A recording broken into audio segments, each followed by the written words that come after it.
વાદળ ફાટતા પૂરની સ્થિતિ, 2 રાજ્યોમાં હાલત બદતર, 39ના મોત, લાખો લોકો પ્રભાવિત। ઉત્તર ભારતમાં ચોમાસું ટૂંક સમયમાં આવી શકે છે, જ્યારે ઉત્તર પૂર્વ ભારતમાં વરસાદ અને પૂરના કારણે લોકો ત્રાહિમામ છે।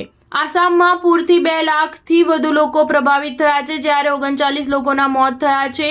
જ્યારે અરુણાચલ પ્રદેશના ઈટાનગરમાં વાદળ ફાટવાને કારણે ઘણી જગ્યાએ ભૂસ્ખલન અને પૂર જેવી સ્થિતિ સર્જાઈ છે। આસામમાં પૂરથી 2 લાખ લોકો પ્રભાવિત થયા છે। પૂરના કારણે મૃત્યુઆંક પણ 39 પર પહોંચી ગયો છે। કોપિલી અને કુશિયારા નદીઓ ખતરાના નિશાનથી ઉપર વહી રહી છે।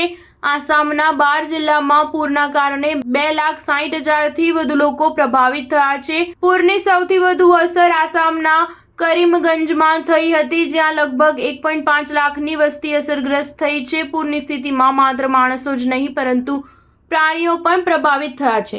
આસામ સરકારે રાજ્યમાં 134 રાહત શિબિરો સ્થાપ્યા છે, જેમાં લગભગ 18,000 લોકો રહે છે। આ ઉપરાંત રાહત સામગ્રીનું પણ વિતરણ કરવામાં આવી રહ્યું છે। ગઈકાલે સવારે અરુણાચલના ઈટાનગરમાં વાદળ ફાટ્યું હતું, જેના કારણે અનેક જગ્યાએ ભૂસ્ખલન અને પૂરની સ્થિતિ સર્જાઈ હતી। આસામમાં છેલ્લા કેટલાક સપ્તાહથી સતત વરસાદ પડી રહ્યો છે, જેના કારણે NH 415ના ઘણા ભાગોમાં પૂર જેવી સ્થિતિ જોવા મળી હતી। આ દરમિયાન નેશનલ હાઈવે પર લાંબો ટ્રાફિક જામ થઈ ગયો હતો।